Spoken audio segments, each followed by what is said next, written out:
అటు మనుషులు చూస్తే ఎందుకంటే దానికి ఇరిటేషన్? అంటే ఇప్పుడు సేమ్ మన వైపు నుంచి ఆలోచిస్తే కూడా అంతే కదా. మనం టైగర్ తోటి ఉండలేం కదా. అవును. టైగర్ని మనం ఉంచుకోగలుగుతామా? ఉండం కదా. అంటే వీ డోంట్ యాక్సెప్ట్ ఇట్. కానీ అది కూడా అంతే. అంటే దాని వైపు నుండి చూసినప్పుడు అంటే ఒక స్పీషీస్ వేరే కదండి, జాతి వేరే కదా.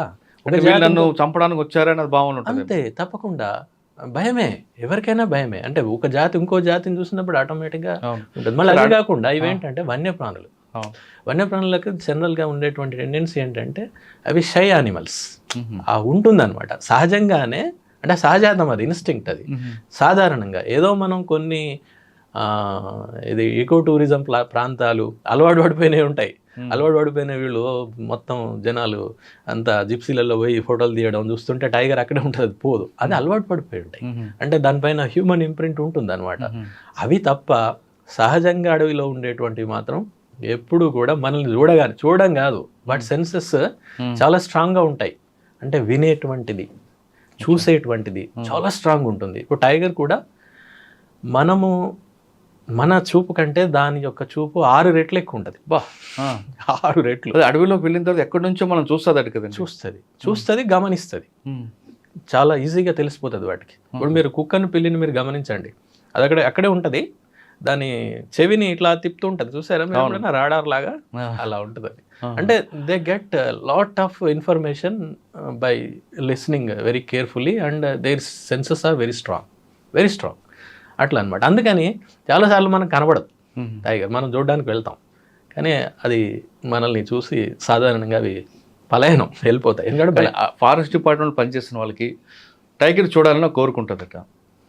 చూస్తేనే వాళ్ళకి ఆ డిపార్ట్మెంట్లో పని చేస్తామని ఒక తృప్తి ఉంటుంది అంటుంటారు. వాస్తవం అంటారా? కానీ అట్లా అనుకోవద్దు ఇప్పుడు కూడా, ఎందుకంటే అది మనల్ని చూడాలని ఇప్పుడు అనుకోదు.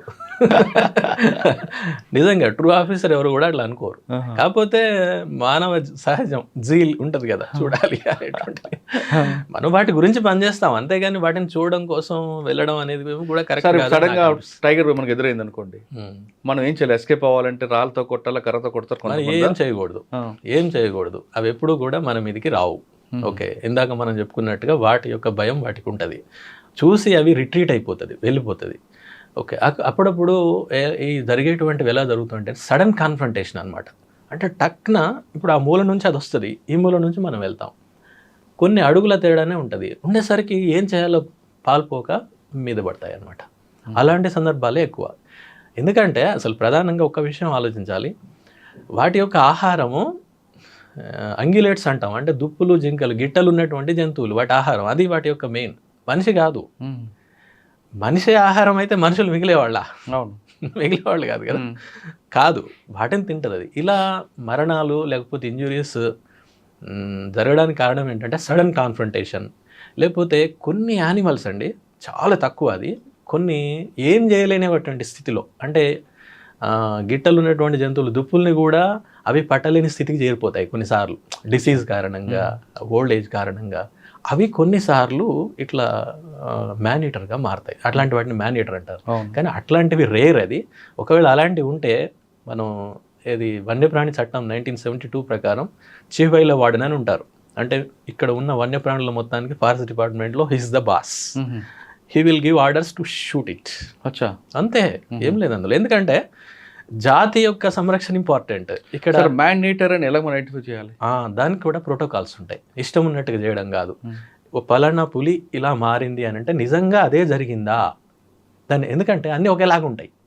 వాటికి ఏం చేస్తారు, కెమెరా ట్రాపింగ్ చేస్తారు. అంటే ఇట్లా ఇప్పుడు మీరు ఎలాగైతే కెమెరాలు పెట్టారో మేము అడవిలో కెమెరాలు పెడితే ఆ దారిలో వెళ్తున్నప్పుడు అది ఇన్ఫ్రారెడ్ రేస్ తోటి యాక్టివేట్ అయ్యి కొన్ని అది ఇమేజ్ క్యాప్చర్ చేస్తుంది.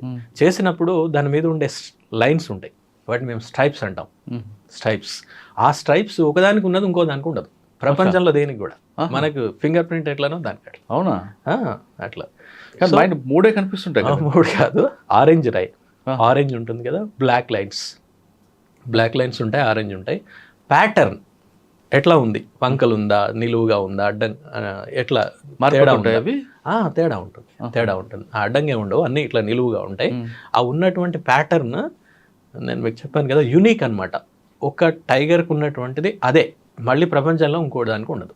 మన finger finger print, nothing but finger print. అది మేము చేసి నిర్ధారించుకున్న తర్వాత ఇది ఈ ఏంటి ఇంజురీకో లేకపోతే హ్యూమన్ డెత్కో కారణమైంది అని తెలుసుకున్న తర్వాత దానికంటే ముందు ఫస్ట్ ఏం చేస్తారంటే షూట్ చేయడానికంటే ముందు ఫైనల్ షూట్ అనేటువంటిది ఫైనల్, దానికంటే ముందు దాన్ని క్యాప్చర్ చేస్తారు.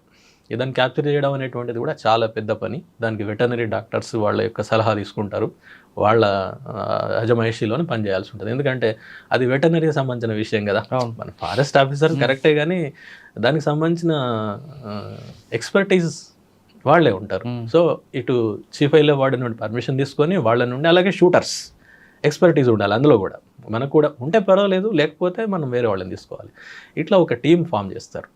అన్ని ఇందులో కూడా 5-6 టీంలు ఉంటాయి. వీళ్ళు దాన్ని షూట్ చేస్తారు. చేసి దాన్ని వెంటనే వేరే జూకు తరలించడం కానీ లేకపోతే వేరే ప్రాంతానికి పంపించడం కానీ దొరకట్లేదు అనుకోండి, కానీ బాగా ఇంజురీ అవుతోంది లేకపోతే డెత్స్ అవుతున్నాయి, అప్పుడు షూట్ చేశాడు, చంపాడు. ఏం దొరకట్లే కదా, మరి ఏం చేస్తారు? ఆ సందర్భంలో అట్లా చేస్తారు. అంటే ఇలా 3-4 స్టెప్స్ ఉంటాయి. దీని అన్నిటికీ కూడా నేషనల్ టైగర్ కన్జర్వేషన్ అథారిటీ అని ఒకటి ఉంటుంది. This is the apex body for conserving the tigers in India. వాళ్ళ గైడ్లైన్స్ ఉంటాయి. ఆ గైడ్లైన్స్ ప్రకారం నిర్ధారించిన తర్వాతనే నిర్ణయం తీసుకొని దాన్ని క్యాప్చర్ చేయాల్సి ఉంటుంది. ఓకే, అంతేగాని వేరే రకంగా చేయలేము. నెక్స్ట్ మనం బ్యాక్ వెళ్దాం బెజ్జంకి. ఎస్, బెజ్జంకిలో బెజ్జూరు రాబందులు అన్నాం కదా. ఈ రాబందులు నాకు పెద్దగా ఉంటాయి అని అన్నారు. అన్న తర్వాత వాటిని ఇక్కడ ఏమంటారు అంటే రాగబందులు అంటారు అన్నారు. రాగబందులు అంటే బహుశా రాబందులు అయి ఉంటాయి. వీళ్ళు లోకల్గా మారుతుంటాయి కదండి. ఇప్పుడు మన మాండలికాల్లో పేర్లు రకరకాలు ఉంటుంటాయి. మాండలికమే కాకుండా స్థానికంగా కూడా కొన్ని మార్పులు జరుగుతుంటాయి భాషలో, మాటల్లో. బహుశా ఇది అయ్యి ఉండొచ్చు. నేను అడిగిన వాళ్ళని ఎంత పెద్దగా ఉంటుంది ఏంటి అంటే, సార్ ఇంత పెద్దగా ఉంటుంది, చాలా పెద్దగా ఉంటుంది. సరే వెళ్దామని ఇక ఆ ప్రాంతానికి వెళ్ళాం. ఎందుకంటే అది నేను చేస్తున్నటువంటి ప్రాంతంలోనే ఉంది. అరే అది ఇంకా పెద్ద విషయం కదా, ఇంకెక్కడికో వెళ్ళడం కాదు, నేను చేస్తున్నటువంటి దాంట్లోనే ఇది ఉంది అని just I came to know within few months, ఒక 2-3 నెలల తర్వాత వెళ్ళి చూసాం. ఫస్ట్ కనిపించలేదు, కానీ తర్వాత వెళ్ళినప్పుడు వీ గాట్ ఫోటోగ్రాఫ్. నా దగ్గర ఒక చిన్న కెమెరా ఉండేది. నేను తప్పనిసరి కెమెరా క్యారీ చేస్తాను తప్పనిసరి. ఈవెన్ బర్డ్ వాచింగ్ కానీ, బర్డ్స్ గురించి పనిచేయడం, బర్డ్స్ చెక్ లిస్ట్ తయారు చేసాం. ఒక 250 స్పీషీస్ని మేము ఐడెంటిఫై చేసినాం ఆ ఏరియాలో. 250 జాతులు అట్లా ఉంటాయి, ప్రతి చోట ఉంటాయి. సో ఆ విధంగా నేను మొదలు పెట్టడం దీంతో అయిందనమాట. ఇక వెళ్ళిన తర్వాత చూసిన తర్వాత ఇంకేముంది, అది పెద్ద న్యూస్. అది హిందూలో చాలా పెద్ద న్యూస్. మీరు ఇప్పుడు బెజ్జూర్ ఫారెస్ట్ అని కొడితే మీకు హిందూ పేపర్లో 30-40 స్టోరీస్ వస్తాయి హిందూలో. అంటే I use to have contacts with Hindu correspondents. ముఖ్యంగా ఇక్కడ చెప్పాల్సింది హర్పాల్ సింగ్ గారు, అక్కడ ఉమ్మడి ఆదిలాబాద్ చూసేవాళ్ళు. ఆయన రిటైర్ అయిపోయారు నౌ హిందూ నుండి. ఆయన దీనికి కావాల్సిన ప్రచారం అంతా తీసుకొచ్చి పెట్టారు. లేకపోతే ఆయన అంత పెద్ద లెవెల్లో, నేషనల్ లెవెల్లో దాన్ని న్యూస్ చేయలేకపోతే జనానికి తెలిసేది కాదు. అంతే కదా. మీరు ఏదైనా ఇప్పుడు మీ ద్వారా తెలుస్తుంది, జనానికి తెలుస్తుంది. తెలవడం అనేది చాలా ఇంపార్టెంట్. మీరు ఇందాక అన్నారు కదా, అవగాహన, ఇది చాలా అంటే చాలా ఇంపార్టెంట్. అక్కడనే చాలా వరకు ఆగిపోతాయి నేరాలు, అక్కడే ఆగిపోతాయి. ఏవైనా కూడా తెలిసిన తర్వాత హాని చేయరు చాలా వరకు, తెలియకనే చాలా వరకు జరుగుతుంటాయి. తెలిసి కూడా చేశారంటే ఇక అప్పుడు చట్టం తన పంచాంతి చేసుకోవాలి, అంతే. ఇక అది ఉంటుంది. అయితే అక్కడ ఇది తెలిసిన తర్వాత నేను హర్పాల్ సింగ్ గారు కూడా చెప్పాను, లోకల్గా ఉన్నటువంటి వాళ్ళకి చెప్పేస్తే అది చాలా పెద్ద న్యూస్. ఆ తర్వాత మా డిపార్ట్మెంట్ నుంచి కూడా మేము మంచి పై అధికారులు, సీనియర్ ఆఫీసర్స్ వాళ్ళందరి సహకారంతో సంరక్షణ కార్యక్రమాలు, వాటి యొక్క సంఖ్యను పెంచడం ఎట్లా అనే దాని మీద చేసాం. ఈవెన్ దాని గురించి స్టడీ చేసాం బాగా. దేశంలో అంటే అది ముఖ్యంగా వాటి సంఖ్య ఏమైందంటే 97 నుంచి 99% వాటి యొక్క సంఖ్య జనాభాలు తగ్గిపోయాయి ప్రపంచవ్యాప్తంగా, ముఖ్యంగా మన ఇండియన్ సబ్ కాంటినెంట్లో. ఎందుకు అంటే డైక్లోఫినాక్ అనే మందు ఉంటుంది, అది పశువులకు వేసేవాళ్ళు. ఆ పశువులకు వేయడం అనేది 80లలో ఎక్కువైపోయింది. అంతకుముందు అంత వేసేవాళ్ళు కాదు జనాలు. ఇది వేసినప్పుడు ఏమైందంటే, అయితే ఇప్పుడు అన్ని డైక్లోఫినాక్ ఎందుకు వేస్తాం, అదొక పెయిన్ కిల్లర్. దానికి జబ్బు చేసినప్పుడు, జ్వరం వచ్చినప్పుడు క్యాటిల్కి వేస్తారు, పశువులకు. అన్ని క్యాటిల్ రికవర్ కాదు కదా, కొన్ని చనిపోతాయి, సహజం కదా. మనుషులైనా అంతే కదా, అందరినీ హాస్పిటల్ తీసిన వాళ్ళు అందరూ పోరు కదా, బయటకు రారు కదా, కొంతమంది చనిపోతారు, న్యాచురల్ అది. అయితే చనిపోవడం వల్ల ఆ మందు ఏదైతే ఉందో దాని యొక్క శరీరంలో అలాగే ఉండిపోతుంది. వాటిని రాబందులు తిన్నప్పుడు ఈ డైక్లోఫినాక్ కూడా వాటిలోకి వెళ్ళిపోయి వాటి యొక్క విసర్జక వ్యవస్థను దెబ్బతీస్తాయి. అట్లా మొత్తం రాబందులన్నీ కూడా అది తిన్న వారం రోజులనే చనిపోవడం స్టార్ట్ అయిపోయింది. కాదు సార్, అంతరాక్స్ లాంటి దాన్ని అరిగించుకుందా దీనికి లేదా? చాలా నిజం, అది వాస్తవం. అయితే ఇది అసలు ఇది కారణం అనే సంగతి కూడా చాలా కాలం తెలియలేదు దేశంలో. దీనికి చాలా పెద్ద పెద్ద సంస్థలు, మీరు పేర్లు వినుంటారు, BNHS అని, బాంబే న్యాచురల్ హిస్టరీ సొసైటీ, అట్లనే royal society for protection of birds అని ఒకటి ఉంటుంది, ఇంటర్నేషనల్ సంస్థ బర్డ్స్ మీద. అలాగే పెరిగ్రీన్ ఫౌండేషన్ అని ఫ్రెంచ్ వాళ్ళది. వీళ్ళందరూ సంయుక్తంగా అసలు రాబందుల సంఖ్య ఇంత తగ్గిపోవడానికి కారణం ఏంటి ఇండియన్ సబ్ కాంటినెంట్లో, అంటే పాకిస్తాన్, బంగ్లాదేశ్ మన దగ్గర విపరీతంగా చనిపోయినాయి అన్నట్టు. మిలియన్స్లో ఉండేటువంటి కాస్త వేలకు వచ్చేసినాయి. దాని మీద బాగా రీసెర్చ్ చేసి కనుక్కున్నారు డైక్లోఫినాక్ అనేది. అయితే ఈ డైక్లోఫినాక్ని 2006లోనే గవర్నమెంట్ ఆఫ్ ఇండియా బ్యాన్ చేసింది. బ్యాన్ చేసేసింది. ఏంటది అంటే పశువులకు ఇచ్చేదాన్ని బ్యాన్ చేశారు, కానీ మనుషులకు ఇచ్చేది ఉంది. వీళ్ళు మనుషులకు ఇచ్చేదాన్ని తీసుకెళ్ళి కూడా దాన్ని యూజ్ చేయడం మొదలుపెట్టారు. అట్లా.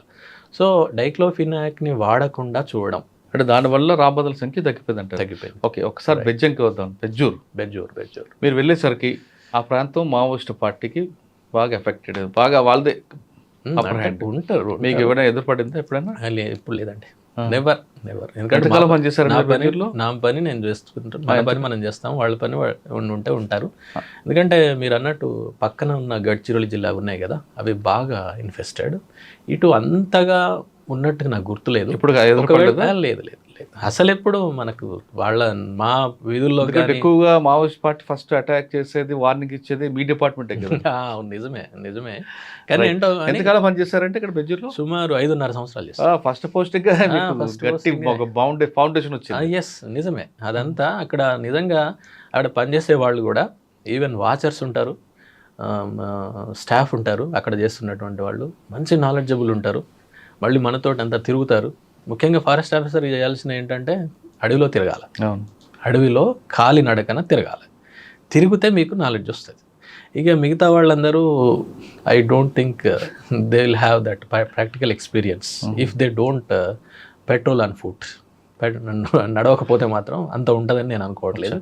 అయితే ఇలా నేను అక్కడ కాలినడకన ఇటు చివరి నుంచి అటు చివరికి, అటు చివరి నుంచి ఇటు చివరికి అన్నీ తిరగడం. అలాగే మంచి నాలెడ్జబుల్ పీపుల్, ఈవెన్ వాచర్లైనా కానివ్వండి, మనం చాలామందిని పట్టించుకోము, ఏదో బాగా చదువుకుంటేనే వాళ్ళకి బాగా నాలెడ్జ్ ఉంటుంది అనుకుంటారు, కానీ practical knowledge important. Practical knowledge చాలా ఇంపార్టెంట్, ఎస్పెషల్లీ ఫారెస్ట్ డిపార్ట్మెంట్లో. ప్రాక్టికల్గా ఏది వర్కౌట్ అవుతుంది, అది చాలా ఇంపార్టెంట్. మీరు వాచర్ల ద్వారా, లేకపోతే కింద పనిచేసే చౌకీదార్, సారేదార్ వాళ్ళు ఉంటారు చూడండి, వాళ్ళ ద్వారా మనకు బాగా తెలుస్తుంది. అది నేను నమ్ముతాను, నేను నా అనుభవంలో కూడా వచ్చింది. సార్ 5 సంవత్సరాల తర్వాత ఎక్కడికి వచ్చారు? మళ్ళీ ములుగు వచ్చాను సార్. వరంగల్ ములుగు మీ జిల్లా. అక్కడ సుమారు 3.5 ఏళ్ళు. ఇక్కడ కూడా నక్సలైట్లు ఉంటారు సార్, లేకుండా ఉండరు, ఉంటారు. ములుగు ఆ ఏరియాలో ఫారెస్ట్ గెస్ట్ బ్లాస్టింగ్లు చాలా జరిగాయి కదండి? జరిగాయి. అంటే అది ఇప్పుడు కాదులేండి, మీరు చెప్పేదంతా 90ల సంగతి.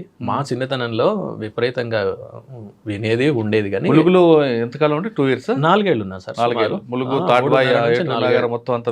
లేదు, ఓన్లీ ములుగు వరకే. మాకు ఎంత సార్, 1 లేక 2 మండలాల వరకు ఉంటుంది అంతే. ఫారెస్ట్ కనుక ఎక్కువ ఉందనుకోండి, ఎక్కువ ఉండదు, 1 మండలే ఉంటుంది. ఫారెస్ట్ తక్కువ ఉందనుకోండి, 3-4 మండలాలు కూడా ఉండొచ్చు. 3-4 మండలాలు. సార్ అక్కడ మీ అచీవ్మెంట్ ఏముందండి అక్కడంటే? ఇక ముఖ్యంగా ప్రొటెక్షనేనండి చాలా వరకు. అడవులను కాపాడడం అనేది ఇంపార్టెంట్. ఇంకా ఇక్కడ ముఖ్యంగా ఆడ గొత్తికోయలు వచ్చేసి లోపల ఫారెస్ట్ అంతా వాళ్ళు వచ్చేసి ఉండడము, అది ఒక పెద్ద సమస్య అక్కడ. ఆ ప్రాంతం అడవులు కాపాడటం అన్నది మీకు బాగా నచ్చిన సబ్జెక్ట్. అడవులు కాపాడితే ఏం జనానికి ఏం బెనిఫిట్, కాపాడిపోతే జనానికి ఏం నష్టం? తప్పకుండా మంచి ప్రశ్న సార్. ఇదేంటంటే అడవులు అనేటువంటివి చాలా మంది అడవి అనగానే అదొక మనకు సంబంధం లేని విషయం అన్నట్టుగా ఉంటారు, కానీ మనకు బాగా సంబంధం ఉన్న విషయం అది. ఎందుకంటే అడవులు అంటే చెట్లే, ఇంకేం లేదు. బయట కూడా ఉంటాయి చెట్లు, కానీ అడవులు అనేటువంటి ప్రాంతాల్లోనే చెట్లు చాలా ఎక్కువ మొత్తంలో ఉంటాయి. ఇప్పుడు ఫర్ ఎగ్జాంపుల్ అడవులు అనేటువంటివి మీరు గతంలో మనం మాట్లాడుకున్నట్టు కూడా ఆక్సిజన్ మనకు కావాల్సినటువంటి, మనకే కాదు ఏ జీవజాతులకైనా ఆమ్లజని కావాలి కదా. ఆమ్లజని ఉత్పత్తి చేసేది చెట్లే. ఓకే, ఆమ్లజని ఉత్పత్తి చేసేటువంటిది చెట్లు మాత్రమే చేస్తాయి, వేరే ఎవరు చేయలేరు. ఇప్పుడు మనం చూసాం సిలిండర్ని ఎంత పెట్టుకున్నాం మనం కరోనాలో? అవును. అప్పుడన్నా మనకు తెలిసి ఉండాలి దాని గురించి. అప్పుడు కొంతమంది తెలిసి మరి కొంతమంది తెలియట్లేదు తెలియట్లేదు దాని విలువ. ఎస్, అదొకటి. రెండవది కార్బన్ డైఆక్సైడ్. ప్రతి జీవి కార్బన్ డైఆక్సైడ్ని వదులుతుంది. వదిలినప్పుడు ఆ కార్బన్ డైఆక్సైడ్ని తీసుకొని గాలిని శుభ్రం చేసే పని చెట్లే చేస్తాయి, వేరే ఎవరు చేయరు. అది ఎవరికి సాధ్యం కాదు అదంతా.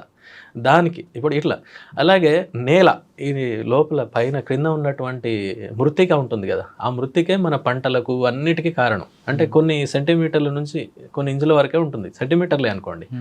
ఆ సెంటీమీటర్ల మేరకు ఉన్నటువంటి మృత్తికే మొక్కలు పెరగడానికి, ముఖ్యంగా పంటలు పండడానికి ప్రధాన కారణం.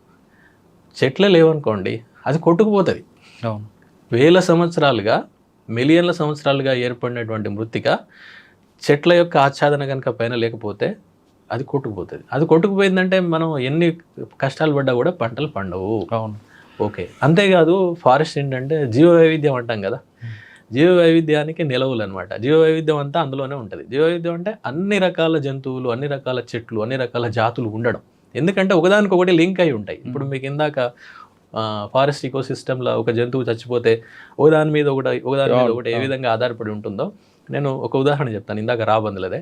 ఫర్ ఎగ్జాంపుల్ రాబందులే లేవనుకోండి, ఏమవుతుంది? మనం పడేసినటువంటి పశువుల మృతదేహాలు అలాగే పడిపోయి ఉంటాయి. దానివలన అవి కుళ్ళిపోయి అక్కడ ఉన్నటువంటి గాలి, అక్కడ ఉన్నటువంటి నేల, నీరు అంతా కూడా కలుషితమైపోతుంది. అది అన్ని జాతుల మీద ప్రభావం చూపెడుతుంది, మన మీద కూడా ప్రభావం చూపెడుతుంది. దాంట్లో ఈ మధ్య వచ్చినటువంటివి ఏంటంటే అవి చనిపోవడం, వాటి యొక్క సంఖ్య తగ్గడం వలన ఇంకా వేరే వ్యాధుల్ని కలుగజేసే సూక్ష్మజీవుల సంఖ్య బాగా పెరిగిపోతుంది. అలాగే కుక్కల సంఖ్య బాగా పెరిగిపోతుంది. ఎందుకంటే కుక్కలు తింటున్నాయి. కుక్కలు తినడం వల్ల వాటి సంఖ్య బాగా రిప్రొడక్షన్ ఎక్కువైపోయింది. దానివల్ల రేబీస్ ఇదివరకు ఉన్న వాటికంటే కొన్ని రెట్ల రేబీస్ కేసులు వచ్చేసాయి ఈ మధ్యలో. అంటే ఒక ఆవరణ వ్యవస్థలో ఒక జీవి దాని పని అదే చేస్తుంది, అంతే. ఆ పనిని మనం చేయలేం. ఓకే, అంటే ఆవరణ వ్యవస్థలో ప్రతి జీవి చేసేటువంటి పని చాలా ముఖ్యమైనది. అట్లా ఒకటి పోతే ఆవరణ వ్యవస్థ మొత్తం దెబ్బతింటారు. కరెక్టే. అడవి ఎక్కడో దూరంగా ఉంది, నేను ఎక్కడో సిటీలో ఉన్నా, అవును, నాకు ఆ గాలితో నాకేం పని అడుగుతారు. కానీ అవి ఎప్పుడూ కూడా ఒక దగ్గర ఉండదు. అది వాతావరణం అంటే ఏంటి సార్, మొత్తం ఒక దగ్గర నుంచి ఉన్నటువంటిది ఇంకో దగ్గరికి వచ్చేస్తుంది. ఇప్పుడు ఫర్ ఎగ్జాంపుల్ మీకు దానికి నేను సమాధానం చెప్తాను. అమెజాన్లో జరిగినటువంటి అడవులు ఆ మధ్యకాలంలో విపరీతంగా కార్చిచ్చులు అంటాం కదా, ఫారెస్ట్ ఫైర్స్ పోతే అమెరికా లాంటి దేశాలు కూడా వాటి పట్ల చాలా స్పందించి వాటిని వెంటనే ఆర్పేయాలి, వాటిని కాపాడాలి అని చెప్పేసి అక్కడ ఉన్నటువంటి దేశాల మీద చాలా ప్రెషర్ తీసుకొచ్చాయి. ఎందుకు? అక్కడ అది నాశనం అయితే వాళ్ళు మాత్రమే నష్టపోరు, ప్రపంచం మొత్తం నష్టపోతుంది. ఎందుకంటే వాతావరణం అనేది డైనమిక్, అది ఒక దగ్గరే ఉండదు. ఒక దగ్గర అక్కడ ఆక్సిజన్ తయారైతే పక్కకు వచ్చేస్తుంది, అది గాలిలో కదా, గాలిలో కలిసిపోతుంది కదా, మొత్తం తిరుగుతుంది అదంతా కూడా. అంటే ఒక దగ్గర జరిగినటువంటి మార్పు, ఎస్పెషల్లీ పర్యావరణమే అనుకోండి, పర్యావరణ పరంగా ఒక దగ్గర జరిగినటువంటి మార్పు అది గ్లోబల్ లెవెల్లో చూపెడుతుంది. ఓకే, నష్టం అయితే, లాభం అయితే కూడా అందరికి వస్తుంది. అవును, అట్లా. అందుకని ఇప్పుడు అమెజాన్లో జరిగినటువంటి దానికి అక్కడెక్కడో ఉన్న అమెరికా ప్రతిస్పందించిందంటే దాని అర్థం ఇదే అనమాట. ఓకే, ఇప్పుడు సిటీలో ఉన్నామండి, మాకు చెట్లు అవసరం లేదు, చెట్లు ఉండడం వల్ల కాకులు పక్షులు వాళ్తాయి, ఆ రెట్టంతా కింద పడుతుంది కాబట్టి చెట్లు వద్దు కొంతమంది. అవును, కొంతమంది ఆ చెట్లు పెట్టడం వల్ల మా ఇంటి కింద మొక్కలు ఆ వెలుతురు రాక చచ్చిపోతున్నాయి కొంతమంది. అవును, ఆ వేరు లోపలికి పోతున్నాయి, మా ఫౌండేషన్ దెబ్బతింటది కొంతమంది. మరి కొంతమంది ఆకులు ఎండి మా ఇంట్లో పడతాయి కాబట్టి చెట్లే కంప్లైంట్స్ కూడా చేస్తూ ఉంటారండి. ఆకులు మా ఇంట్లో పడ్డాయి అని చెప్పేసి కంప్లైంట్ చేస్తుంటారు. అంటే ఆ తరహా ఉన్న వాళ్ళకి ఏం చెప్తారు సార్, చెట్టు అంటే మనం కాంక్రీట్ జంగిల్లో చెట్టు అవసరమా లేదా? ఇంతసేపు మనం చెప్పింది కనుక సరిగ్గా వింటే దాంట్లో జవాబు ఉంటుంది సార్. ఎందుకంటే ఇప్పుడు ఆక్సిజన్ అన్నాము, కార్బన్ డైఆక్సైడ్ అన్నాము, నేల కొట్టుకుపోతే ఆపుద్ది అన్నాము, వర్షపాతం కలిగజేస్తుంది అన్నాము. చెట్లు లేకపోతే వర్షపాతమే ఉండదు కదా, మీకు ఎక్కడి నుంచి వస్తుంది? వర్షం కలగాలంటే చెట్లు ఉండాలి ఇక్కడ తప్పనిసరి, ఉంటేనే అక్కడ వాతావరణం చల్లబడుతుంది, అది కురుస్తుంది, లేకపోతే ఉండదు. ఇవన్నీ ఏంటంటే ఇవన్నీ ఆవరణ వ్యవస్థ సేవలు అంటారు వీటిని, ఇకోసిస్టమ్ సర్వీసెస్. ఈ ఇకోసిస్టమ్ సర్వీసెస్ అనే దానికి విలువనివ్వం మనం, అది వచ్చిన ప్రాబ్లం. ఇప్పుడు మనం ఎప్పుడు కూడా ఒక చెట్టుని ఆర్థికంగా చూడడం అంతే, ఆర్థికంగా దాన్ని కోస్తే దాని నుంచి వచ్చేటువంటి కలుపుతోటి మీరు ఏం చేస్తారు అంతే. అట్లా చూడడం కంటే ఇప్పుడు మనం ఇందాక చెప్పుకున్నటువంటి అన్నిటికీ లెక్కలేస్తే ఎంత కావాలి చెప్పండి? అది కోట్లలో ఉంటుంది.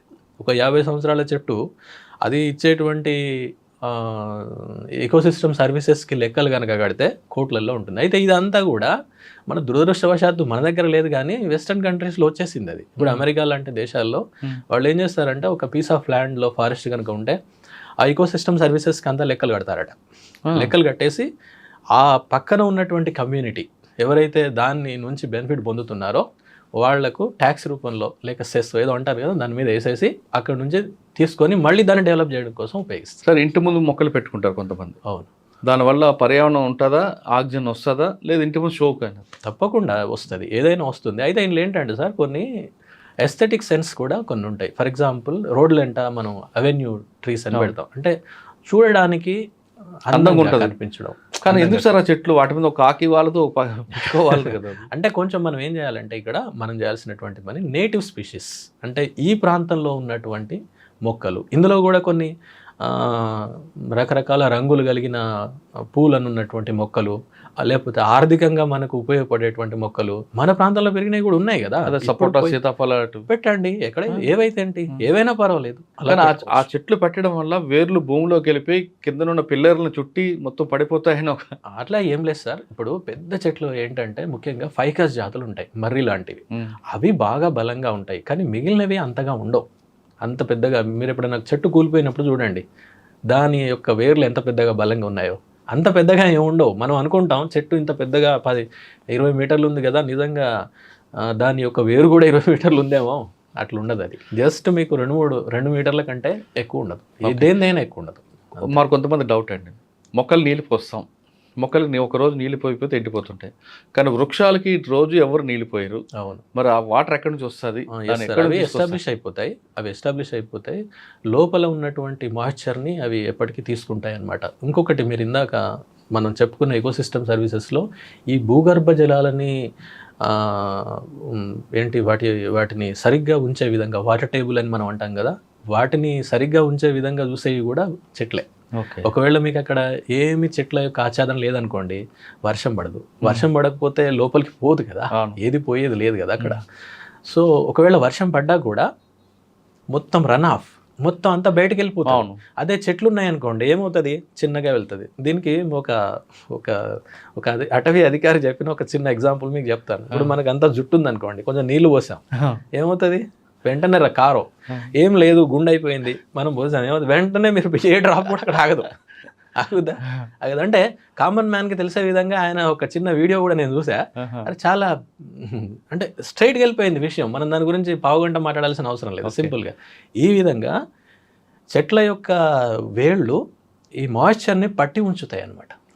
సో వచ్చే వర్షం కూడా ఆ నీటిని ఒడిసి పట్టుకునేటువంటిది, అలాగే భూమిలోకి ఇంకే విధంగా చూసేటువంటిది చెట్లే చేస్తాయి. అందులో అడవే చేస్తుంది, వేరే ఏవి చేయవు.